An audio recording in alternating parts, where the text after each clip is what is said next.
But I do, like, I'm open to, like, I want it, like, it's good to probably have a global kind of, not governing, but a way for the countries to all come together. Like, I'm in favor of that. It seems like a good thing. It's just we haven't executed it well yet.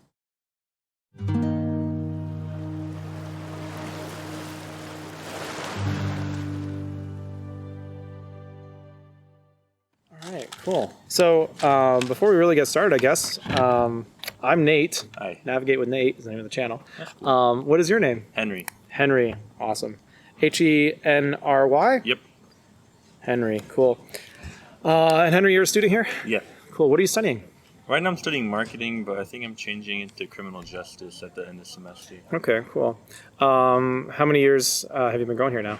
First year. First year. All right. Well, first semester is a good time if you're going to change your major, right? Yeah. If you said you were a fifth year senior and you're going to change, I would be like, oh no, Henry. Yeah, no. No, it's fine. It's good to change. I changed my major. I really only changed it once, I guess. But yeah, at the end of my senior year, maybe. Oh. I don't. Yeah, I think, or end of my freshman year. Okay, not my end of my senior year. Oh yeah, that's terrible. No, wrong for word. Another 4 years of college. Right, crazy. No, some people do change their majors a lot, I've heard so about that, that's okay. So gonna go into criminal justice instead. What makes you want to go into criminal justice? I don't know. I feel like I like business. There's nothing wrong against business, but I feel like later in life, I don't know if I'll be like fulfilled. Just like because I wanted to get into sports marketing. I'm a big sports fan. Try to get into Weave Live, stuff like that in Fort Wayne. And I'm just like, I don't know if I'm really going to be fulfilled just like selling tickets to people for 30 years. I think I can, I don't know, make a better impact in the community. I would like to join the DEA or FBI or something like that. Yeah, that'd be cool. Yeah. No, I totally get that sentiment. I'm a teacher, so I could be making more money doing something else. Right, but you want to help, Right, yeah. And that's kind of what I'm doing out here. I'm kind of teaching. Not really, but kind of. So what I do with these interviews with the channel is I interview people about something that they believe strongly in. And it could be really any topic. I just had a couple conversations. One of them was a little bit more political about freedom of speech. Mm-hmm. The other one was about, it was religious. It was about Jesus.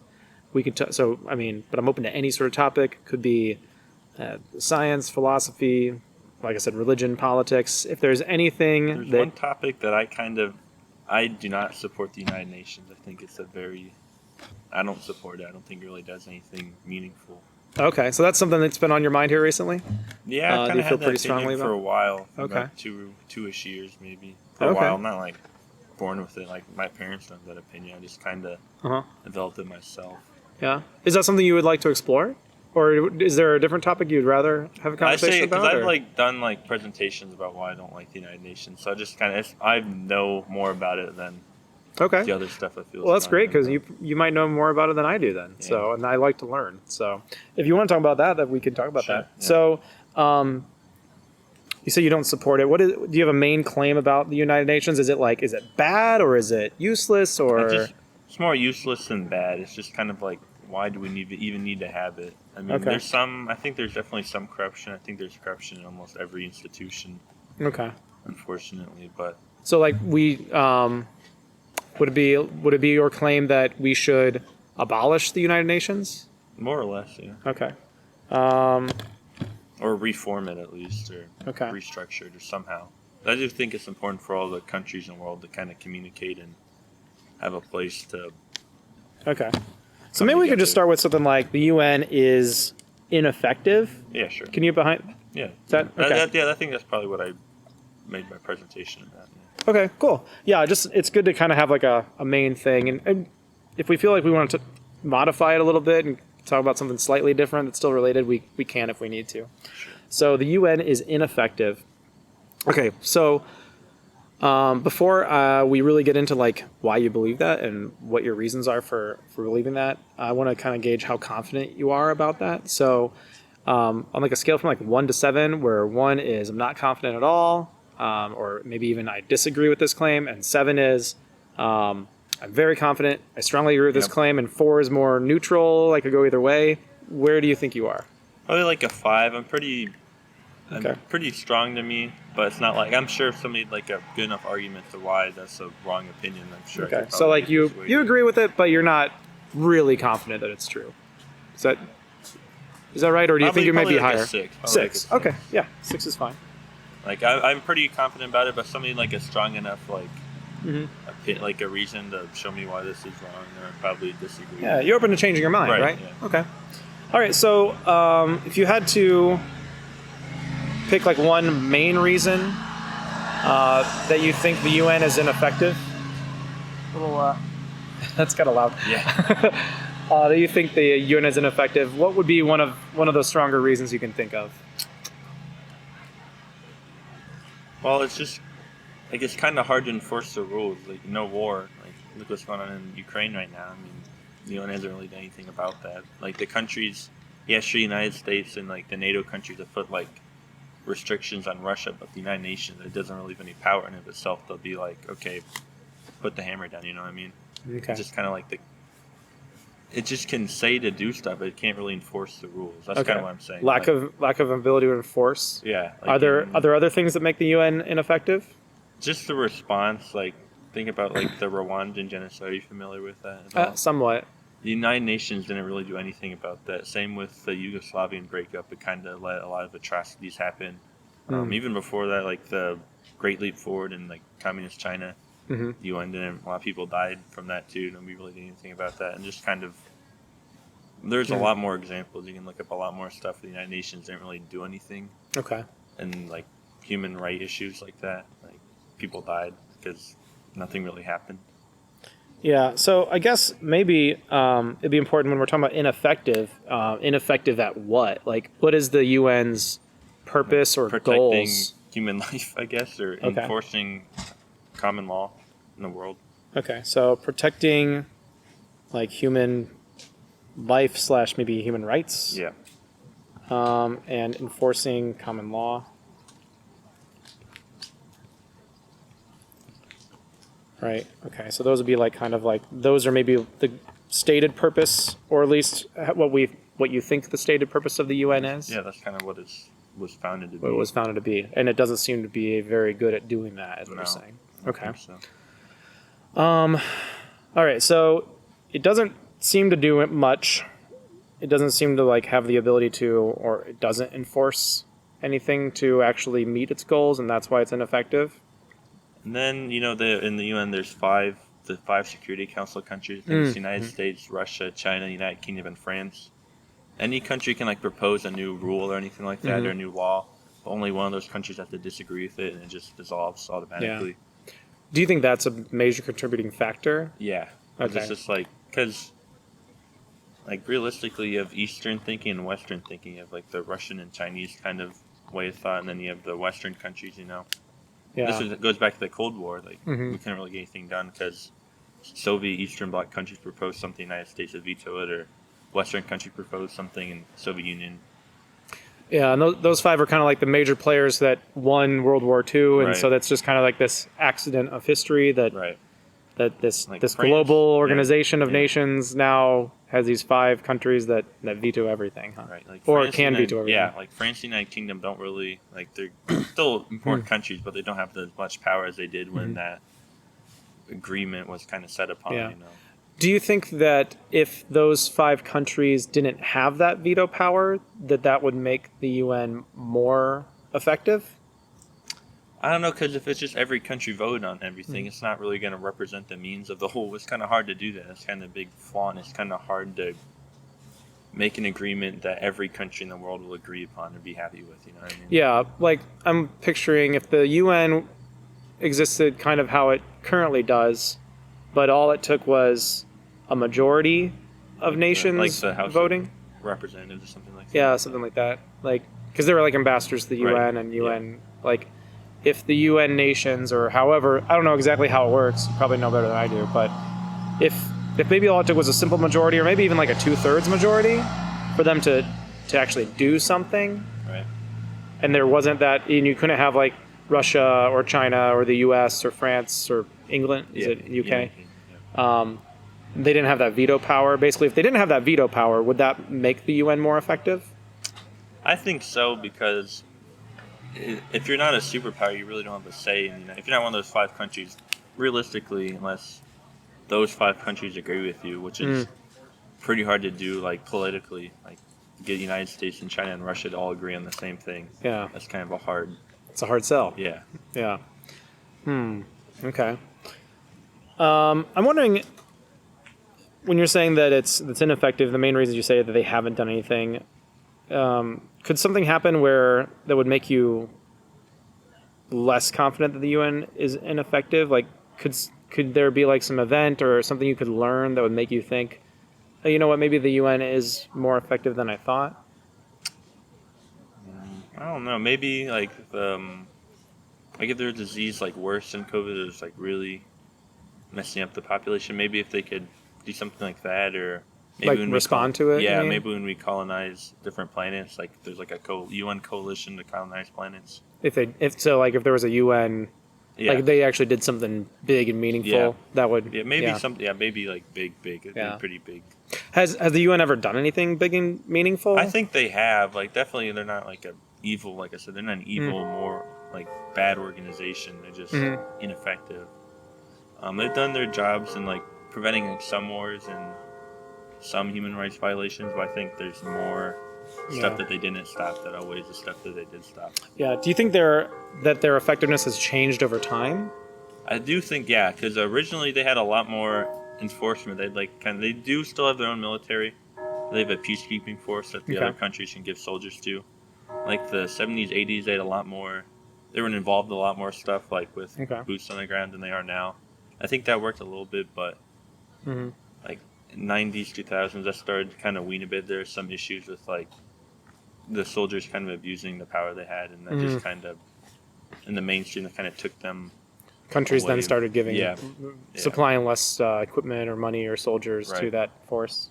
And it's kind of like, why are we giving our soldiers for they could die and stuff that's not really involving us, right? Yeah. Okay. Is there anything that you could learn that you don't know now or that you don't think is true that would make you even more confident the UN is ineffective? Could you learn something that would make you say, yeah, you know what, the UN, I'm at a 6.9. I think it's time for this to go entirely. I don't know if there's anything like in the past that would make me be like, oh my gosh, yeah, but maybe something in the future that they mishandle like so badly that'd be like, why is this even around? Okay. Yeah, so basically if you saw evidence that they are capable of doing something and enforcing something like a major response to a disease, or like you said, like a war, colonizing, or or war, or colonizing Mars or something, that would make you maybe think, oh, maybe it is more effective than I thought. Something like that, something like big that they could. Off the top of the head, I can't really think of anything in history that they would have been able to prevent, or maybe something like that. Maybe they could prevent like Vietnam or Afghanistan, or the Soviet invasion of Afghanistan. Maybe that would 9/11 or something like that. But that's just kind of unrealistic for them to be able to. Yeah, I wonder if sometimes it's easy to maybe outweigh the things that did happen that were bad. Yeah. Maybe heavier than the things that good didn't happen. They prevented. Like, do you think we know about all the things that UN has prevented just by maybe existing, or? Yeah, that's a good point, because like if it didn't happen, then how are we gonna know that they prevented it technically? So and so, you know what I mean? Yeah, it's kind of like I remember people talking about like, if we're successful in combating the coronavirus, it'll feel like nothing happened. Right. Whereas if we're not successful, it'll feel like something happened. Right. Remember people saying that. So, yeah, sometimes I think we can be like cognitively biased to like pay attention to like the really bad stuff, and not always pay attention to the good stuff. So I wonder if that could be part of how we're looking at history. Right. Do you think that might be possible, that we're thinking about it maybe a little bit wrong? Maybe, but I mean, that's a good point, because if we don't like hear about it, then how do we know if it's good? You know what I mean? But like, yeah, it doesn't really make the news when people a conflict was narrowly avoided, right? Yeah. The peace talks went well. Right. It doesn't go nearly as well as a missile was launched, right? Yeah. You hear about that a lot more. Okay. So I'm wondering, you're viewing the UN as ineffective right now. How do you think it could become more effective? What could be done? You mentioned that we could abolish it, or we could possibly reform it. do you have some reform ideas? I'd just love to hear them because I Jeez, want to know what I you're haven't really thinking. thought that far, but Okay. maybe I'm just complaining about it. I don't really have any solutions. I'm kind of bad on that part. It's easier to complain than to fix it. Right? It is easier. You're right. But I definitely think that maybe, like I said, with the UN, the Security Council, maybe try to get rid of that. I think that would probably make it more fair for the other countries, and maybe because it's just kind of hard to have one person kind of represent the needs of your whole country. Like the United States, we have 300 million people here. It's kind of hard to have like one person be like for each state we have representatives. Maybe try to make it more like a European style thing where you have like seats and you kind of divide it up by population or region or something like that. Be a little bit more representative. Right. Okay, of like populations. Yeah. It's just there are so many countries. Yeah, and if some of those really small ones have one, then you could have a lot of people in the UN, I suppose, right? And that's true too, Yeah, because that could be every a country challenge. gets like one vote on something. So like China gets one vote on something, which is the largest country in the world. Then like Vatican City gets one vote on something. So it's kind of like unproportional. Maybe have something more proportional to population. Yeah. But that could lead to uneven votes too, because like I said, if China wants something passed, they technically have the most. If you had people in there, they can fill the house better. Yeah, if China and India agree on something, those two countries alone are like, they wouldn't need to convince very many others to, go along with them, right? Yeah, interesting. Yeah. Okay. So we kind of talked about things that, you were saying you're at a 6 out of 7 in your confidence that the UN is ineffective. We talked about things that can make you more confident would be, if they did something significant, responded to something well, maybe prevented some sort of big war or something like that. Like, maybe if somehow the UN could resolve this whole Russia-Ukraine conflict and the kind of global tensions surrounding it, something like that, maybe make you a little... something like that, okay. And then likewise, opposite direction, if you saw them totally bungle something really bad, it'll make you even more confident that the UN is ineffective. So, so where do you think? Do you still feel like you're at a 6 out of 7? Or? I think so, yeah, because I like you can still see the stuff that they're kind of messing up, like the war, and then in China there's the Uyghur situation that's not well, and then it's all around the world. Unfortunately, I see most of the bad stuff, but it's just kind of how it is. They're not really that effective of trying to get to the root of the reason they're formed, is to kind of prevent stuff like that. Yeah. So I think it would probably take a big event for me, and like a repeated, not just like a one-time thing that they got right, but probably like a repeated prevention of stuff like that, or dissolve of stuff like that. But I do, like, I'm open to, like, I want it, like, it's good to probably have a global kind of, not governing, but a way for the countries to all come together. Like, I'm in favor of that. It seems like a good thing. It's just we haven't executed it well yet. Okay. So it's not that it's a bad idea. It's just that the execution has maybe not been done well. So maybe something similar to the UN that is formatted or organized differently, even if we're not quite sure exactly what that might look like. Right. Seems like a good idea. Seems like a good... On paper, it seems like a good idea, but it's just not working out, I don't think. Yeah. Okay. Well, we haven't had World War III yet. Yeah, I guess it's prevented that. But maybe that just has to do with nuclear missiles. Right. Yeah, I don't really think. Yeah, the mutually assured destruction, right? Maybe it has more to do with that than it does the UN. But maybe the UN has played some role in it once again, and it's hard. They've done like arms reduction acts and stuff like that, which has helped. But we still have over like 7,000 missiles, and so does Russia. So there's still plenty. Right. There are less than there were, but there are still plenty. Enough to destroy every person on this planet like 3 times over. So. Yeah. It'd be nice if there were less of those. Right. Definitely would be. I'd feel better. All right, cool. Well, Henry, how do you feel this conversation went? I think pretty good. It was nice. Yeah.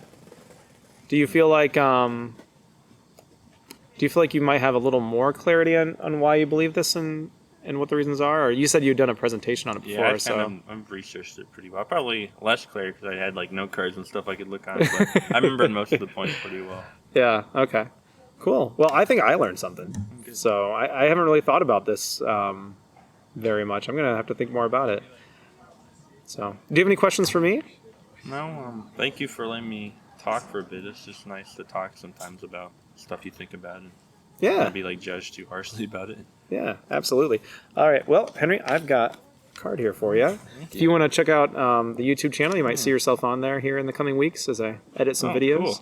Cool. And then on the back is what I'm doing here. The way I'm having conversations with people is something called street epistemology, and it's a way of being calm and kind and questioning people on what they believe in a way where they feel heard, but they also maybe can be challenged sometimes, and we can kind of explore the reasons why people believe the things that they believe. So I agree. I like that way much better than the way you see in social media with people just arguing with each other. Yeah, trying to not just be yelling and mad. Right. So, all right, cool. Hey, Henry, thank you nice to meet you, man. Have a good one. You too.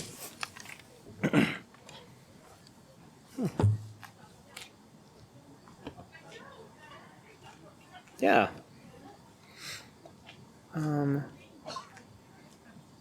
That was an interesting topic. I've not really thought about that a whole lot. The UN is one of those things where, like, kind of like what Henry was saying, it seems like a thing we need. It seems like a good idea. But yeah, I don't know how effective it is.